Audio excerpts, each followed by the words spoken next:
되신 하나님 아버지를 내가 믿사오며 그 외아들 우리 주 예수 그리스도를 믿사오니 이는 성령을 잉태하사 동정녀 마리아에게 나시고 본디오 빌라도에게 고난을 받으사 십자가에 못 박혀 죽으시고 장사한 지 사흘 만에 죽은 자 가운데서 다시 살아나시며 하늘에 오르사 전능하신 하나님 우편에 앉아 계시다가 저희로서 산자와 죽은 자를 심판하러 오시리라.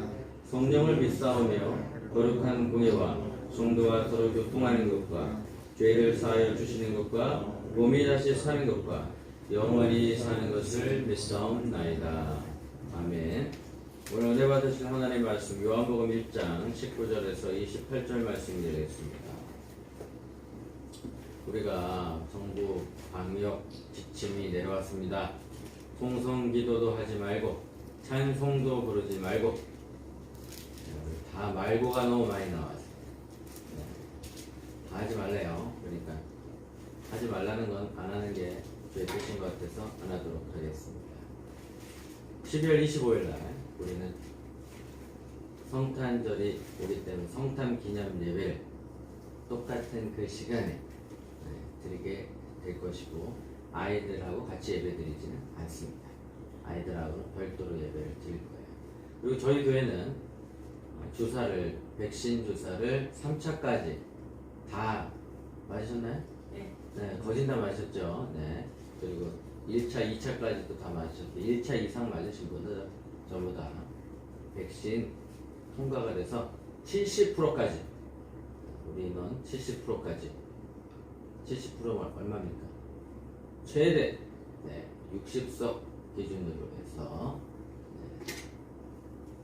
42명까지 앉아서 예배를 드리게 되는 은혜를 받게 됐어요. 하지만 42명을 돌파하지 못했기 때문에 42명이 될 때까지 여러분 42명이 넘어가면 어떻게 할 것인가? 7시 예배, 9시 예배 뭐 이렇게 드리면 되는 거예요. 그래서 큰 교회는 1부부터 14부까지 지금 예배를 드리고 있습니다. 큰 교회 같은 경우.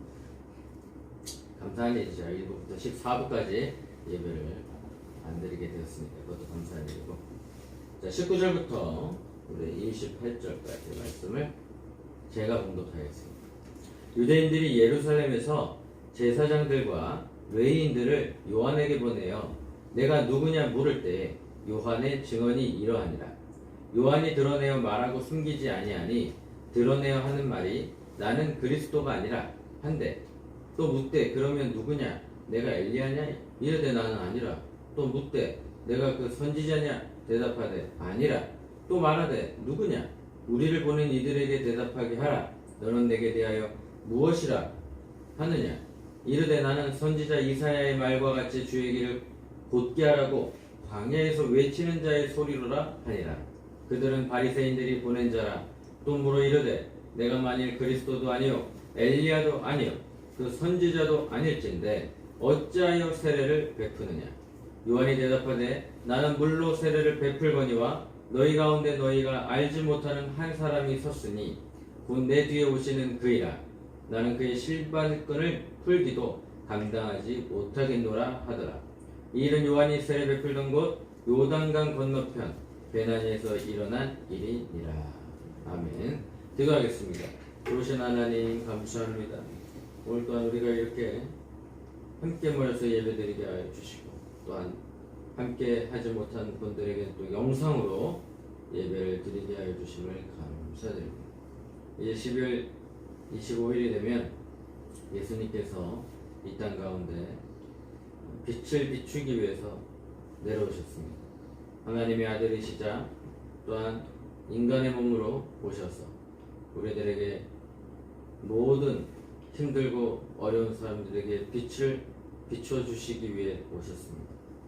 오늘 우리가 우리 마음 가운데 그리스도의 영롱한 빛이 우리 가운데 오게 하여 주셔서 악한 마음이 떠나가고 선하고 새바람이 나는 그러한 빛이 들어오게 하여 주시옵소서.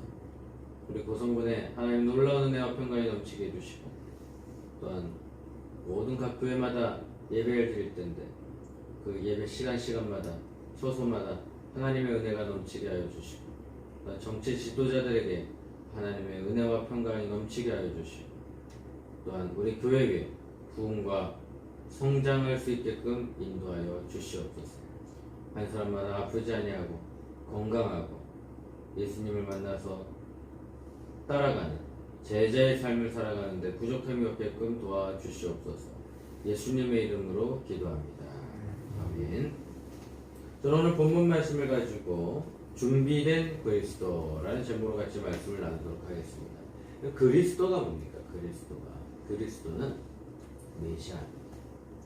이스라엘 사람들이 힘들고 어려운 가운데 누군가 나에게 구원자가 와서 이 어려운 위기를 극복하고 이겨낼 수 있으면 좋겠다. 사람은 늘 마음 가운데 구원자가 오심을 기다리고 있는 것입니다. 우리가 경제적으로 어려울 때, 육체적으로 힘들 때 누군가 나를 도와줄 사람이 필요하고 이런 마음이 우리 가운데 넘치게 되는 것이죠. 이 세상에 어떤 일도 우연히 되는 일이 없습니다. 우연을 가장한 필연이 있을 뿐이죠. 세상에는 우연한 일이 많은 것 같으나 하나님의 구원에는 결코 우연히 성립될 수 없고 미리미리 다 계획을 하고 계시다는 사실입니다. 그래서 여호와 이레, 여러분 준비하고 계시는 그 여호와 하나님을 만나는 그러한 은혜가 있기를 바랍니다. 하나님이 사람을 구원하셨습니다. 하나님의 구원은 어느 날 갑자기 된 일이 아니에요. 하나님은 우리를 구원하시려고 오래전부터 계획하고 계셨습니다. 하나님의 구원은 언제나 준비된 계획이었습니다. 그 계획에 의해 준비된 사람이 나타나는 것이죠. 여러분, 모세가 40년 동안 애굽에서 자랐어요. 애굽의 공주의 아들로 태어났습니다. 딱 봐도 이 사람이 히브리인인 것을 알게 된 거죠. 왜? 모포가 히브리인 문양을 갖고 있었기 때문에 이 아이가 히브리인의 노예의 아들이었구나 라는 것을 공주는 직감하고 있었을 것입니다. 그래서 공주가 이 아이를 키우기 시작을 한 거죠. 모유를 주는 사람은 바로 엄마예요. 그리고 모든 것을 연결해 주는 사람도 누나예요. 그러면서 모세는 40년 동안 열심히 자라게 되었습니다.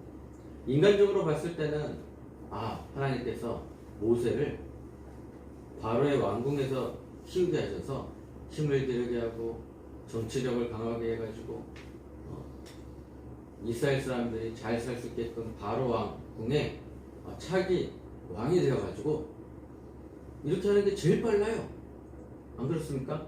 제일 빠른 방법 중에 하나예요. 그런데 하나님은 그런 방법을 쓰시지 아니하셨습니다. 불완전한 모세를 완전하게 만드시는 방법을 선택했는데 추방을 당합니다. 모세가 가지고 있었던 모든 기득권을 다 내려놓아야 되는 거죠. 왕자로서의 삶도 포기해야 되고 금은보화도 다 포기해야 되고 수많은 향락도 포기해야 되고 그는 목숨만 건져서 미디안 땅에 갑니다. 이렇듯이 이 광야를 지나가는 그 40년 생활 동안에 이는 무기력해진 모세를 발견할 수 있습니다. 아무것도 할 수 없고 힘이 있어도 사용할 수가 없었는데 오늘 떨기나무를 통해서 만나는 그 하나님을 만남으로 그가 새롭게 변화되는 것입니다. 우리는 누구를 만나느냐에 따라서 우리의 환경이 변하게 되어 있습니다. 여러분 누구를 만나기 원합니까? 여러분 주변에 있는 분들이 누구인지를 잘 살펴봐요. 내가 지금 만나고 있는 사람이 어떤 사람인지, 긍정적인 사람인지 부정적인 사람인지. 성도님 같은 경우에는 부정적인 사람이 많아도 함께 갈 수 있어요. 왜? 목회자이기 때문에 그 사명이기 때문에 가는 거예요. 근데 친구는 에너지가 없어요. 에너지가 없어요. 왜 에너지가 없는 거예요? 지금 내가 달려가야 되는데 달려가기 위해서는 모든 걸 다 포기를 해야 되는 거죠. 모세도 역시 똑똑했을 겁니다. 그런데 하나님은 모세를 만들어가기 시작하셨어요. 만들어가기 시작하면서 모세를 통해서 400년 동안 굶주려 있고 해방받지 못했던 사람들에게 희망을 줘. 그리고 하나님과 함께 할 때마다 기적이 일어나서 이스라엘 백성들을 탈출시키는 그러한 큰 은혜가 있었다는 것입니다. 하나님의 일을 하는 사람에게 준비는 무엇보다도 하나님의 계획과 하나님의 경험입니다. 하나님은 우리의 구원을 위해 그리스도를 보내셨는데 완벽한 치밀한 계획이 있으셨다는 것입니다. 오늘 성경에 보니까 광야에서 외치는 자의 소리가 있습니다. 세례 요한의 고백이었어. 넌 누구냐? 네가 엘리야냐? 네가 선지자냐? 네가 메시아냐? 사람들이 요단강가에 있는데 그러면 그때 당시도 인기 스타에게 침례받는 것을 좋아했어요. 저분이 나에게 세례를 주려면 어느 정도 영적인 능력이 있어야 되는데 세례 요한 앞에는 줄이 어마무시하게 서 있어요. 왜? 능력이 나타나니까. 사람들이 막 줄을 서 있는 거예요. 그래서 사람들이 저 사람에게는 뭔가가 있는 거죠. 하나님의 뭔가가 있는 거예요. 저 사람은 예언자예요. 아니야. 저 사람은 메시아일 거예요. 그러면서 메시아 오기를 계속 기다렸던 사람들에게는 한 줄기의 빛이었어요. 근데 사람들이 물어봐요.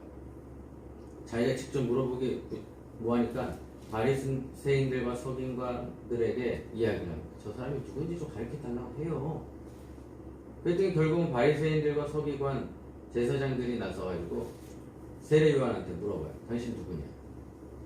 그때 이야기한 게 나는 소리 강야에 외치는 소리. 참 겸손의 메시지예요. 네가 누구냐? 그랬을 때 이 사람이 이 정도 사람들이 몰려다니고 그리고 수많은 사람들이 쫓아다니면 나는 예언자예요. 이렇게 얘기할 수도 있는데 그가 뭐라 소리는 어떻습니까? 강야에서 사라지고 말고. 이 말은 나는 아무것도 아닙니다. 나는 메시아를 준비하는 사람입니다. 우리 모두가 다 외치는 자의 소리가 되어야 해요. 나가서 복음을 전파하고 나가서 예수님을 증거하고. 제가 어저께 CBS에서 하는 동영상을 하나 봤는데 그게 뭐냐면 우리가 다른 종교인을 만날 때 어떻게 해야 되는가 했어요. 타 종교인. 첫 번째는 많이 들어라. 그리고 많이 배워라. 우리가 가지고 있는 성경이 헬라어와 히브리어로 만들어진 이 성경이 중국의 한자로 오고 한자에서 한글로 번역하면서 누구의 영향을 제일 많이 받았느냐? 불교, 유교, 선교 이런 데 영향을 많이 받았기 때문에 이런 영향을 많이 받았기 때문에 그들로부터 많은 가르침이 있었기 때문에 우리가 선교하는데 용이한 거지. 어저께 딱 한 말이 그거예요. 죄, 불교 용어입니다. 이렇게 얘기해요. 우리는 불교를 죄를 어떻게 설명해야 되냐? 죄 그럼 다 알아듣잖아. 그때는 뭐라고 설명했냐면은 초기 선교사들이 왔을 때 여러분 하나님으로부터 잘못된 길을 가면 안 됩니다. 이거는 화살을 쐈는데 관역에서 벗어난 짓을 하면 안 됩니다. 그래서 그게 뭔 소린데요? 이렇게 얘기하는 거예요. 그랬더니 그게 죄입니다. 그랬더니 아하 그렇게 얘기하시죠. 그때서부터 죄라는 용어가 들어가죠.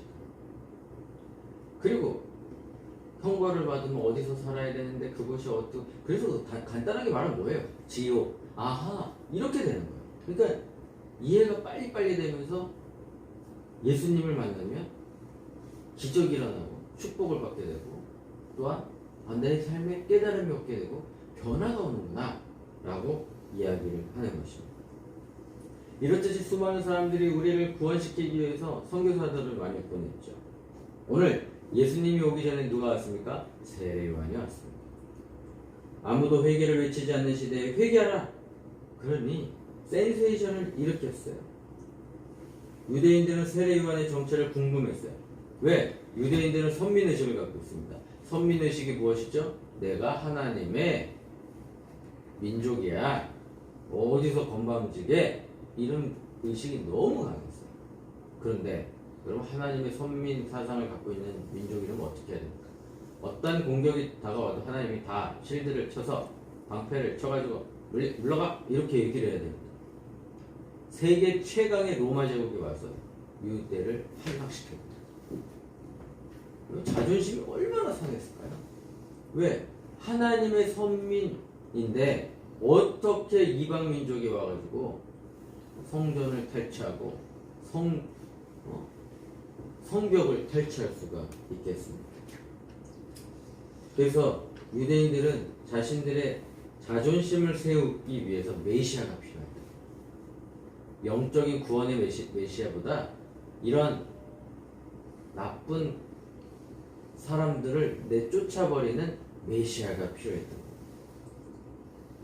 요한은 제사장과 레위인들의 질문의 의도가 무엇인지 알고 있었죠. 그래서 자신은 그리스도가 아니라고 얘기합니다. 자신은 그리스도를 예배하러 온 사람이라고 했습니다. 하나님이 계획하신 구원에는 그리스도의 길을 예비하는 사람이 필요한 것입니다. 그래서 그리스도의 능력이 없어서 예비하는 사람이 필요했을까요? 아니죠. 그리스도는 당신이 더 드러나기 위해서 예비하는 사람이 필요했던 것입니다. 세례요한은 요한을 질문하는 사람들은 세례요한을 향해서 그가 선지자냐고 물어봤습니다. 성경의 예언을 이루러 온 사람일지 모른다는 추측이 있었기 때문입니다. 세례요한 아니라고 얘기합니다. 사람들은 세례요한에게 스스로 무엇이라고 생각하느냐? 라고 질문하는데 돌아가서 알려줄 의무도 있다는 말을 덧붙이면서 그에게 질문을 해요. 그랬더니 나는 선지자 이사야의 말과 같이 주의 길을 곧게 하고 강야에서 외치는 자의 소리다. 그렇게 이야기하는 것입니다. 구원의 길은 늘 똑바로 펼쳐져 있는데 그 길을 가는 예비하는 사람들이 되는 저와 여러분들 되시기를 바랍니다. 하나님은 세례 요한을 세워서 목소리를 내게 하셨습니다. 목소리를 내는 것이 곧 그리스도의 길을 예비하고 하나님의 구원 계획을 선포하는 일입니다. 우리는 하나님의 구원 계획에 위해 여러분 목소리를 높일 수 있겠습니까? 하나님을 자랑스러워하고 하나님의 거룩함을 선포하는 것입니다. 세례 요한은 자기를 한껏 낮춥니다. 여러분 겸손한 사람이 돼야 돼요. 여러분 그리스도를 섬긴다는 사람들이 얼마나 높아지려고 했겠습니까? 예수님보다 더 영광을 많이 받았죠. 칭송을 받았죠. 그러다가 이단 사이드로 빠지기도 합니다. 그가 그리스도도 아니고 엘리야도 아니고 선지자도 아니라고 했습니다. 보통 사람 같았으면 어깨가 올라갔겠죠. 교만했을 겁니다. 한 자리 해보려고 나설 수도 있습니다. 자기 이름을 드러내려고 했습니다. 그러나 세례 요한은 그러지 않았습니다. 어떻게 했을까요? 세례 요한은 자기를 알았습니다. 만약 세례 요한이 자기를 높이는 사람이었으면 하나님은 그를 사용하지 않으셨을 것입니다. 그리스도의 길을 예비하는 사람은 자기를 낮추는 사람, 부여된 사명을 잘 감당하는 사람들입니다. 하나님은 구원 계획을 이루시려고 믿음과 성품이 준비된 사람을 사용하십니다. 우리는 매일같이 자기 자신을 쳐서 그리스도와께 복종해요. 매일같이 자기의 십자가를 지고 주님을 쫓아가는 제자의 삶을 살아가야 될 줄 압니다. 요한이 사람들에게 대답합니다. 나는 물로 세례를 베풀지만 너희 가운데 한 사람이 나타나니 그는 내가 신발끈을 풀기도 감당하지 못하는 자. 여러분 신발끈은 누가 풉니까? 종이 푸는 거예요. 종이. 자기는 메시아의 종보다도 못합니다. 그렇게 이야기를 하는 거예요. 요한은 능력의 그리스도를 높이죠. 세례 요한의 이 말을 사람들이 알아내면 얼마나 좋겠습니까? 근데 사람들은 세례 요한에 대한 관심 때문에 정작 그에 뒤에 오실 그리스도에 대해서는 생각을 안 합니다. 왜? 이 사람만 쫓아다니는 거예요. 세례 요한만. 그리고 나서 세례 요한이 죽은 다음 예수 그리스도께서 많은 사역을 감당하고 있다는 것을 우리는 볼 수가 있습니다. 세례 요한과 사람들 사이에 대화가 오갔습니다. 짧은 대화로 보일 수 있으나 사실은 긴 대화입니다. 묻고 대답하지만 논쟁하는 시간이 결코 짧지 않았을 것입니다. 아마 길었을 거예요. 성경에는 짧게 얘기했지만 아마 엄청나게 길었을 것입니다. 세례 요한은 그리스도를 초점으로 내세우지만 사람들은 세례 요한에게만 관심을 갖습니다. 세례 요한은 계속 예수님이 오실 것이다, 그리스도가 오실 것이다 라고 초점을 그쪽으로 자꾸 바꾸는데 사람들은 지금 현상에만 눈이 멀어서 계속 그 사람만 보고 이야기를 하고 있는 것입니다. 그랬더니 사람들이 세례 요한이 높아졌어요. 쫓아다니는 사람들. 그럼 그 다음에 어떤 일이 벌어질까? 검증하기 시작하는 거예요. 검증. 지금도 여러분 윤석열 후보, 이재명 후보 대선 주자가 지금 탈탈 털리고 있습니다. 가족에게 탈탈 털려. 뭐 아들은 뭐 저기 도박을 했어, 뭐 했어, 뭐 학력 위조를 했어. 하여튼 탈탈 털리고 있어요. 당연히 우리에게도 높아지면 탈탈 털리게 되어 있어요. 왜? 검증하고 싶어요. 이 사람이 진짜 제대로 된 사람인지 아닌지를 감당하고 싶은 거예요. 침례요한도 마찬가지. 탈탈 털리고 있는 거예요. 가족이 누구냐, 그 다음에 그의 아버지가 어떤 사상을 갖고 있느냐, 어떤 집안 사람이냐, 지역이 어디냐. 그러면서 세례 요한이 탈탈 털리고 있는 가운데 그는 누구에게 집중했습니까? 메시아에게 집중했습니다. 난 아니다. 난 아무것도 아니다. 메시아가 진짜다. 그거를 보여주고 계시는 거죠.